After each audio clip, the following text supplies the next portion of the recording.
Hello and welcome students. कल की class में हमने आपको ग्रेविटेशनल पोटेंशियल एनर्जी के बारे में बतलाया और वर्क एनर्जी थ्योरम पहले हम डिस्कस कर चुके हैं। कल principle of conservation of energy को भी डिस्कस किया गया आपसे। मैकेनिकल एनर्जी जो है कंजर्व रहती है यदि फोर्सेज जो है कंजर्वेटिव नेचर के हैं। आज हम लोग स्प्रिंग पोटेंशियल एनर्जी के बारे में जानेंगे, उसके लिए एक्सप्रेशन ऑब्टेन करेंगे। तो आज का हमारा टॉपिक है स्प्रिंग पोटेंशियल एनर्जी।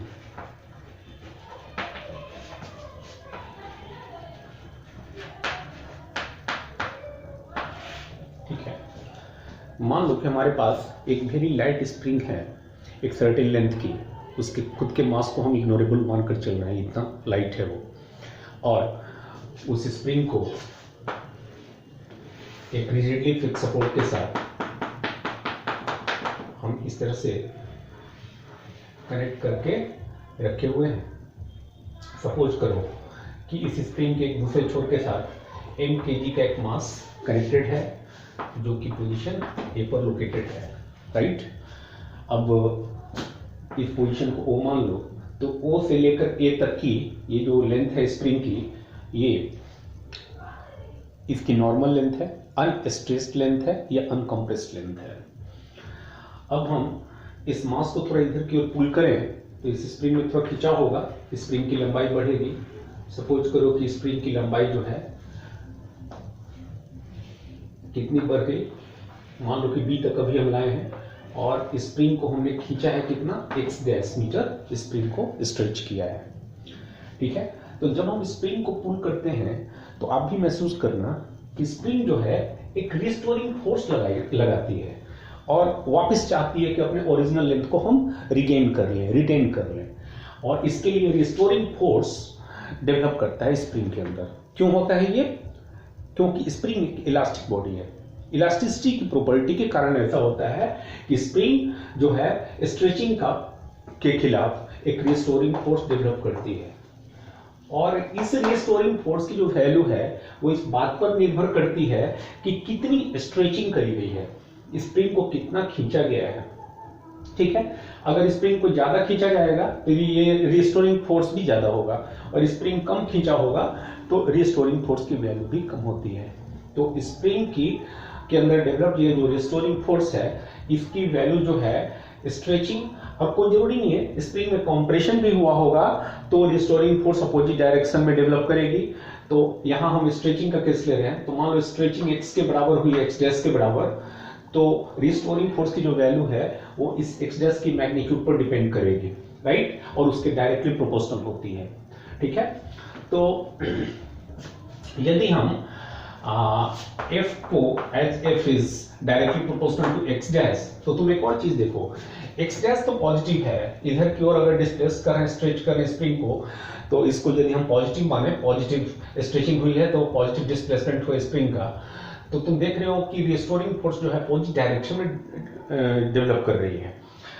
अगर हम स्प्रिंग को कंप्रेस करेंगे तो यानी कि इसका डिस्प्लेसमेंट नेगेटिव डायरेक्शन होगा, तो तुम पाओगे कि स्प्रिंग में जो डेवलप जो रिस्टोरिंग फोर्स है वो राइट को डेवलप करेगी, यानी कि कंप्रेशन के अगेंस्ट में। तो यहां पर तुम देख रहे हो कि इलॉन्गेशन का भी अगेंस्ट अपोज हो रहा है और कंप्रेशन का भी अपोज करेगा, यानी कि हर हालत में ये रिस्टोरिंग फोर्स जो है स्ट्रेचिंग यानी कि इलॉन्गेशन ऑफ द स्प्रिंग या कंप्रेशन ऑफ द स्प्रिंग दोनों का ही अपोज करता है, यानी कि दोनों अपोजिटली डायरेक्टेड होते हैं। तो यदि वेक्टर फॉर्म में हम बात करें तो इसको हम यू लिखेंगे नेगेटिव साइन देकर तो ज्यादा अच्छा होगा। Negative sign indicates that both are oppositely directed.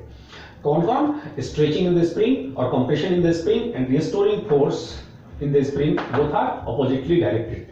और सिर्फ मैग्नीट्यूड की बात करें, इस रिस्टोरिंग फोर्स की मैग्नीट्यूड की बात करी जाए तो this is directly proportional to x, यहां नेगेटिव साइन नहीं लगाएंगे। तो ये बताओ कि रिस्टोरिंग फोर्स की जो मैग्नीट्यूड है इसको इक्वल करेंगे तो इसकी वैल्यू कितनी हो जाएगी? दिस इज इक्वल टू एक कांस्टेंट आएगा इनटू x हो जाएगा। ठीक है, इस कांस्टेंट को और वेक्टर फॉर्म में अगर हम लिखें, वेक्टर फॉर्म में अगर बात करें तो इसको हम कैसे लिखेंगे? In vector form this should be written as f is equal to minus kx, f is equal to minus kx. Here k is here K is called spring constant,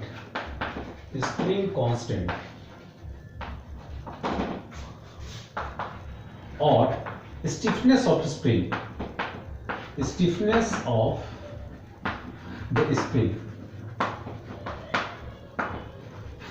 ठीक है। K को हम स्टिफनेस ऑफ द स्प्रिंग कहते हैं, और इसकी value किस बात पर डिपेंड करती है, तो स्प्रिंग की नेचर कैसी है, nature of the material of the spring इस पर डिपेंड करती है, और स्प्रिंग की लंबाई पर डिपेंड करती है, राइट। दो बातों पर डिपेंड करती है स्प्रिंग कांस्टेंट जो है, स्प्रिंग की लेंथ पर, और स्प्रिंग जिस मटेरियल की बनी हुई है उस पर डिपेंड करती है। तो रही बात की ये जो F का मॉड होगा, यानी कि जो रीस्टोरिंग फोर्स की जो मैग्नीट्यूड होगी वो कितनी हो जाएगी, kx के बराबर हो जाएगी।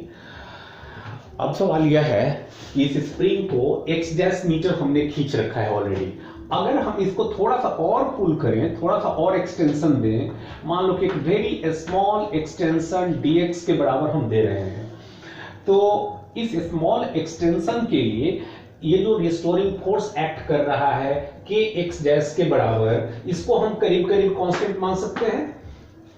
ये जो रिस्टोरिंग फोर्स है इसकी वैल्यू को, हालांकि वेरिएशन होगा, लेकिन dx as small as possible हम ले सकते हैं, तो ये जो स्लाइड वेरिएशन होगा रिस्टोरिंग फोर्स की वैल्यू में, चूंकि x वेरी करेगा और x पर ये डिपेंड करता है, तो चूंकि x में वेरिएशन बहुत मामूली है, इसीलिए जो रिस्टोरिंग फोर्स की वैल्यू है उसमें जो वेरिएशन आएगा उसको भी हम इग्नोर कर सकते हैं, और करीब करीब इस स्मॉल डिस्प्लेसमेंट के लिए, इस स्मॉल स्ट्रेचिंग के लिए इस रिस्टोरिंग फोर्स को हम करीब करीब कांस्टेंट मान सकते हैं, और हमारे द्वारा अप्लाइड फोर्स भी जो होगा वो रिस्टोरिंग फोर्स के बराबर रखना पड़ेगा, तभी जाकर के हम स्प्रिंग को स्ट्रेच कर पाएंगे। तो ध्यान देना, already x dash meter stretched है स्प्रिंग, जिस समय रिस्टोरिंग फोर्स इसके अंदर कितना एक्ट कर रहा है, F equal to kx dash के बराबर लग रहा है, नेगेटिव का सिग्निफिकेंस मैंने बता दिया। तो इतनी जो रिस्टोरिंग फोर्स डेवलप हुई है ऑलरेडी, अब फर्दर यदि हम चाहते हैं कि वेरी स्मॉल स्ट्रेचिंग दें, तो उस दरमियान हम इस रिस्टोरिंग फोर्स को करीब कांस्टेंट मान सकते हैं, और हमारे द्वारा जो अप्लाइड फोर्स होगा इस रिस्टोरिंग फोर्स के अपोजिट डायरेक्शन में, जो कि इस स्प्रिंग के रिस्टोरिंग फोर्स के खिलाफ जो है स्प्रिंग को स्ट्रेच करने में मदद करेगा, उसकी वैल्यू हमें इतनी रखनी पड़ेगी, तब जाकर स्ट्रेचिंग हो पाएगी। तो इतना फोर्स हमें उस समय लगाना पड़ेगा जब already spring x dash meter stretch हो चुका है। फर्दर स्मॉल डिस्प्लेसमेंट के लिए इस फोर्स को हम करीब करीब कांस्टेंट मान लेंगे, और हमारे द्वारा जो स्मॉल वर्क डन होगा, the small work done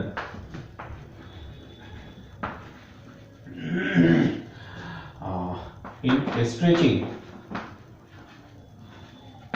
the spring, in stretching the spring by a small distance dx will be, तो चूंकि हमने फोर्स को करीब करीब कांस्टेंट मान लिया, तो स्मॉल वर्क डन जो होगा वो कितना हो जाएगा, F dx के बराबर होगा, और इसकी वैल्यू जो है kx डैश dx के बराबर होगी। तो इस स्मॉल स्ट्रेचिंग के लिए हमारे एक द्वारा या किसी एक्सटर्नल एजेंसी के द्वारा जो वर्क किया जाएगा इतना किया जाएगा। यदि मान लो कि इस स्प्रिंग को हमने 0 से बढ़ा करके x मीटर तक एक्सटेंशन दे दिया, तो नेट वर्क डन कितना होगा, तो नेट वर्क डन जो होगा, net work done for the stretching x, or the stretching x will be, x stretching के लिए कितना होगा वर्क डन, तो w जो होगा वो इसे हमें इंटीग्रेट करना होगा, kx डैश dx 0 से लेकर के x तक हम इंटीग्रेट करेंगे, और ये हो जाएगा हमारा kx डैश स्क्वायर बाई 2, और ये लिमिट हो जाएगा हमारे 0 से लेकर x तक, और ये हो जाएगा हमारा हाफ kx स्क्वायर हो जाएगा। ठीक है, अब इतना वर्क एक्सटर्नल एजेंसी को करना पड़ेगा यदि स्प्रिंग को नॉर्मल लेंथ से x मीटर स्ट्रेच करनी है। तो न सिर्फ इतना मीटर अगर कंप्रेस भी करना हो स्प्रिंग को, तो हमें इतना ही एक्सटर्नल एजेंसी को इतना ही वर्क करना पड़ेगा। और ये जो वर्क किया जाएगा स्प्रिंग के ऊपर, इसको इलोंगेट करने में या कंप्रेस करने में, ये जो एनर्जी दी जाएगी, ये एनर्जी सिस्टम के अंदर, स्प्रिंग के अंदर इलास्टिक पोटेंशियल एनर्जी के रूप में स्टोर्ड हो जाती है। इसीलिए elastic potential energy, spring potential energy जो होगी, जिसको हम कैपिटल यू सिंबल से डिनोट करेंगे, स्प्रिंग के अंदर, इस स्ट्रेस्ड स्प्रिंग के अंदर या कंप्रेस्ड स्प्रिंग के अंदर, जिसको x मीटर से या कंप्रेस किया गया है, इलोंगेट किया गया है, तो वो कितनी हो जाएगी? सो spring potential energy, spring potential energy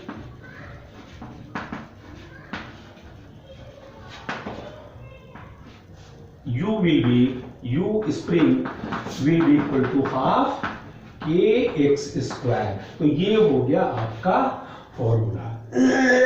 ठीक है, बहुत इंपॉर्टेंट एक्सप्रेशन है, 3 नंबर का ये अक्सर पूछा जाता है, तो इसको ठीक से नोट डाउन कर लीजिएगा आप लोग, और उसके बाद ठीक से इसको प्रैक्टिस कर लेना। अब इस पर बेस्ड हम कुछ प्रॉब्लम्स करते हैं। तो एक न्यूमेरिकल लेते हैं हम स्प्रिंग पोटेंशियल एनर्जी के कॉन्सेप्ट पर बेस्ड, तो एक प्रॉब्लम सॉल्व करते हैं।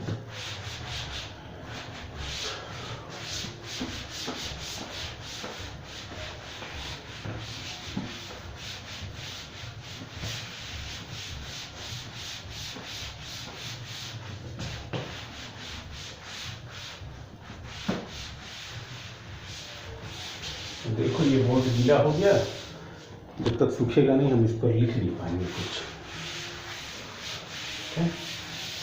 ये सब तो बड़ी समस्या हो रही है।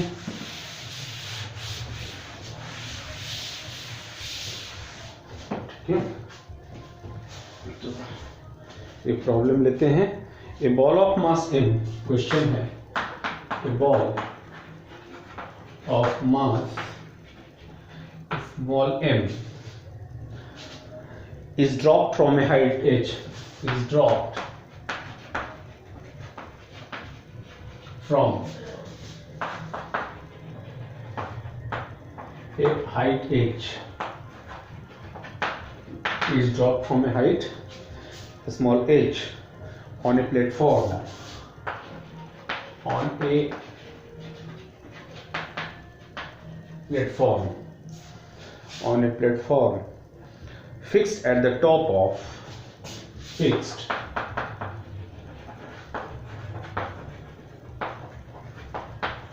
at the top of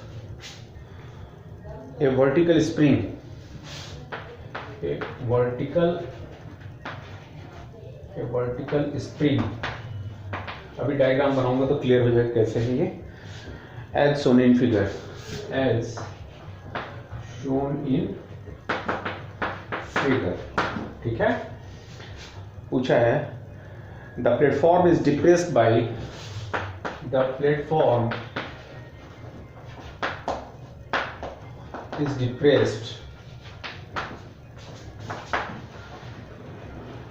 by x meter platform को डिप्रेस किया गया है। what is the spring constant k, what is the spring constant k, spring constant की वैल्यू निकालिए। कैसे सॉल्व करेंगे भाई इसको? पहले तो ये डायग्राम देख लो क्या है।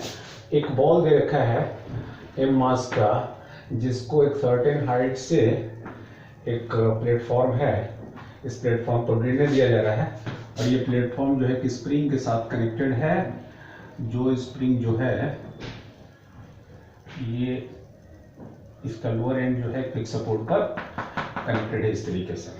ठीक है, अब थोड़ा तिरछा हो गया, ये वर्टिकल है।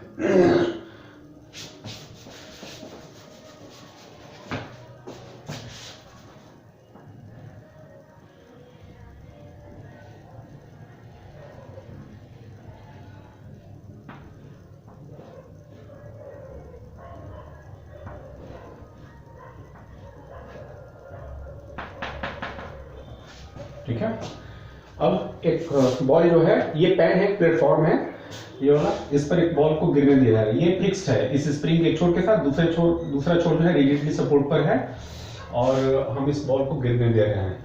और जिसके कारण प्लेटफॉर्म, जब बॉल गिरेगा इस प्लेटफॉर्म पर तो प्लेटफॉर्म में स्प्रिंग में कंप्रेशन होगा, प्लेटफॉर्म थोड़ा नीचे डिप्रेस होगा। तो सपोज करो कि प्लेटफॉर्म जो है डिप्रेस होकर के यहाँ तक आ जा रहा है जब बॉल इस पर गिर रहा है। तो साथ ही प्लेटफॉर्म कितना डिस्प्लेस हो गया डाउनवर्ड डायरेक्शन में, x मीटर डिस्प्लेस हो गया, और स्प्रिंग में कंप्रेशन हो गया x मीटर के बराबर, और स्प्रिंग कंप्रेस होकर के यहाँ आ गई, इस तरह से पोजीशन हो गया स्प्रिंग का। समझो बात, स्प्रिंग में कंप्रेशन हुआ x मीटर का। अच्छा, ये बॉल जो है अनस्ट्रेस्ड स्प्रिंग में, ये बॉल पैन से प्लेटफॉर्म से h मीटर की हाइट पर था, h मीटर की हाइट पर था।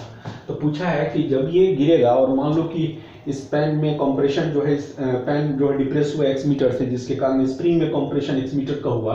तो पूछा है कि स्प्रिंग की जो स्प्रिंग कांस्टेंट है वो कितनी होगी। तो एक बात बताओ कि बॉल यहाँ से एक्चुअल में इस लेवल से इस लेवल पर आया है, तो बॉल जो है कितना गिरा, h plus x meter ball गिर गया, h मीटर ये और x मीटर ये, ठीक है। तो बॉल जो है कितना नीचे आया, h प्लस x मीटर। तो बॉल की पोटेंशियल एनर्जी, मेरा मतलब ग्रेविटेशनल पोटेंशियल एनर्जी जो है कम हुई होगी। अच्छा, ये जो ग्रेविटेशनल पोटेंशियल एनर्जी जो कम हुई जितनी, उसके कारण स्प्रिंग में कंप्रेशन हुआ, इसके कारण वर्क हुआ जो स्प्रिंग को कंप्रेस कर रही है, और स्प्रिंग में कंप्रेशन x मीटर का हुआ है। तो स्प्रिंग के अंदर जो x मीटर का कंप्रेशन होगा, तो अभी हमने एक्सप्रेशन ऑब्टेन किया है कि ये जो वर्क होगा due to the loss in gravitational potential energy of ball के कारण, वो gain in spring potential energy के बराबर होगा। यानी कि आप शुरू करेंगे ऐसे कि loss in gravitational potential energy, loss in gravitational potential energy of the ball, जो फॉलिंग बॉल है, is equal to the gain in spring potential energy, ठीक है। सो अब लॉस इन पोटेंशियल एनर्जी कितना होगा, mg h प्लस एक्स के बराबर, ध्यान देना h प्लस एक्स के बराबर बॉल की फॉलिंग हुई है। तो this will be equal to half k x square के बराबर। अगर मान लो स्प्रिंग कांस्टेंट k है और इसमें डिप्रेशन तो दे ही रखा है कि x के बराबर है, तो ये half k x square spring potential energy हो जाएगी, और ये एनर्जी कहां से आएगी, तो due to loss in gravitational potential energy of the ball के कारण आएगी। तो यहां से हमें k फाइंड आउट करना है। तो k x square should be written as 2mg h plus x. तो यहां से हम लिखेंगे k is equal to 2mg h plus x divided by x square. तो ये हो गया हमारा एक्सप्रेशन फॉर स्प्रिंग कांस्टेंट, ठीक है। तो उम्मीद है इस प्रॉब्लम को आप लोग अच्छी तरह से समझ गए होंगे, ठीक है। अब एक दूसरा प्रॉब्लम लेते हैं कि two springs have force constants k1 and k2 दे रखा है।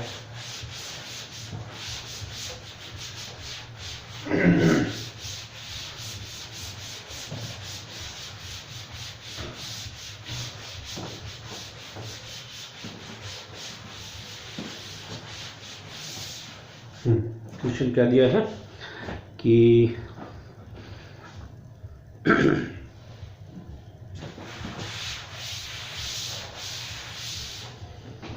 Two springs have force constants k1 and k2। Question number 2, two springs have force constants k1 and k2, k1 और k2 इनके force constant, k1 greater than k2 given है, ये k1 is greater than k2। अब कहा जा रहा है कि on which spring is more work done, on which spring is more work done, किस स्प्रिंग पर अधिक वर्क किया जाएगा। अच्छा, पहला if they are stressed by the same force, पहला if they are stressed by the same force same force, और दूसरा, पहला यदि दोनों स्प्रिंग्स को सेम फोर्स से स्ट्रेच किया जाए, दूसरा they are stretched by the same amount, ठीक है, they are stretched by, they are stretched by the same amount, ठीक है। तो सॉल्व करते हैं इस प्रॉब्लम को, एक बार और देखें, डेल्टा सब सही है। तो ये दे रखा है कि पहला प्रॉब्लम, पहला if they are stressed by the same force, और दूसरी बात if they are stressed by same distance, ठीक है। तो पहला केस लेते हैं, if they are stressed by the same force, दो स्प्रिंग को सेम फोर्स से अगर स्ट्रेच किया जाए, तो मान लो कि पहले स्प्रिंग में इलोंगेशन x1 के बराबर हुआ, दूसरे स्प्रिंग में इलोंगेशन जो x2 के बराबर होगा। ऐसा इसलिए होगा क्योंकि दोनों के स्टिफनेस वैल्यूज के वैल्यूज स्प्रिंग कांस्टेंट वैल्यूज अलग अलग हैं। तो हम यहाँ से लिखेंगे कि पहले केस में मान लो कि F न्यूटन का फोर्स लगाया गया, F न्यूटन का फोर्स लगा करके दोनों स्प्रिंग को पुल किया जा रहा है, स्ट्रेच किया जा रहा है। तो मान लो कि पहले स्प्रिंग में स्ट्रेचिंग x1 के बराबर है, तो इसकी स्प्रिंग कांस्टेंट यदि k1 है, तो F will be equal to k1 x1, also this is equal to k2 x2, ठीक है। तो यहां से एक रिलेशन आएगा हमारा कि x1 by x2 will be equal to k2 by k1। और पूछा क्या है इसके बाद हमसे, इसमें दे रखा है ये भी कि k1 is greater than k2, k1 is greater than k2। तो पूछा है कि टू स्प्रिंग्स सेम कांस्टेंट, ये स्प्रिंग को किस में ज्यादा वर्क किया जाएगा। तो स्ट्रेच करने में जो वर्क किया जाएगा, तो पहले में किया गया वर्क जो होगा, जो कि इसके अंदर स्प्रिंग पोटेंशियल एनर्जी के रूप में होगा, तो वो हो जाएगा हाफ k1 x1 स्क्वायर, और दूसरे में u2 is equal to half k2 x2 square, ठीक है। तो ये हम जानना चाहते हैं कि u1 से u2 बड़ा है कि u2 से u1 बड़ा है, कौन बड़ा है। तो एक काम करते हैं, ये हमारे पास जो इक्वेशन है u1 को u2 से हम डिवाइड कर देते हैं। तो u1 को u2 से डिवाइड करेंगे तो u1 बाई u2 जो होगा ये कट जाएगा, और ये रिलेशन हमारा हो जाएगा k1 by k2 into x1 upon x2 का होल स्क्वायर। तो ये हो गया आपका, this implies u1 upon u2 is equal to k1 by k2 कितना हो गया, एक काम करो, x1 बाई x2 यहां से हमारा आया है k2 बाई k1, तो इसकी जगह हम k2 बाई k1 कर लेते हैं। तो k1 बाई k2 इंटू ये k2 बाई k1 का होल स्क्वायर, तो k2 square upon k1 square करेंगे।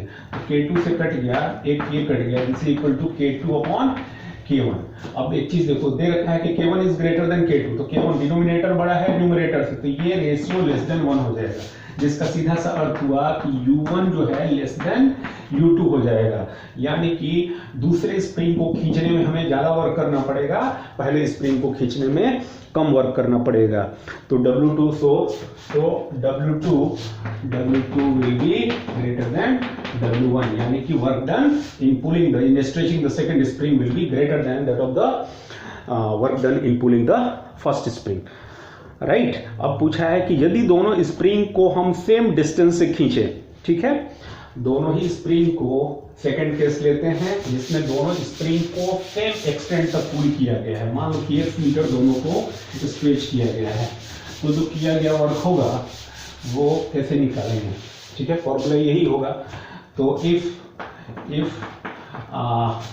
x1 is equal to x2 is equal to x let, मान लो कि दोनों स्प्रिंग को x मीटर पुल किया गया, तो पहले स्प्रिंग को खींचने में जो किया गया वर्क होगा वो हाफ k1 x स्क्वायर होगा, दूसरे स्प्रिंग को खींचने में किया गया work W2 equal to half k2 x square होगा। ध्यान देना k1 k2 तो अलग अलग हैं, लेकिन स्ट्रेचिंग कहा जा रहा है कि x सेम है, जाहिर सी बात है फोर्स अलग अलग लगाना पड़ेगा, जिसके कारण वर्क डन अलग अलग होगा, ठीक है। अब यदि W1 बाई W2 हम कर दें तो हमें ये 1/2 कैंसिल करना पड़ेगा, साथ ही ये x square by x square cancel हो जाएगा। अब k1 बाई k2 ये रह जाएगा, तो k1 बाई k2 रह जाएगा, तो ये बताओ k1 तो ग्रेटर देन k2 है, तो डिनोमिनेटर यहाँ डिनोमिनेटर से बड़ा हो गया, यानी कि दिस इज ग्रेटर देन 1, इसका मतलब कि W1 is greater than W2 W1/W2 जो है ग्रेटर देन 1 हो जाएगा, यानी कि वर्क डन जो होगा, work done in stretching the first spring will be more than that of the work done in stretching the second spring. तो इस तरह से ये प्रॉब्लम सॉल्व होगा। तो उम्मीद है कि इन दोनों प्रॉब्लम्स की मदद से थोड़ा सा आइडिया आपको मिला होगा कि कैसे हम स्प्रिंग पोटेंशियल एनर्जी के कॉन्सेप्ट को अप्लाई करेंगे। उसका एक्सप्रेशन भी बहुत इंपॉर्टेंट है, कुछ प्रॉब्लम्स मैं दूंगा आपको, उसको सॉल्व करके रखिएगा। Thank you.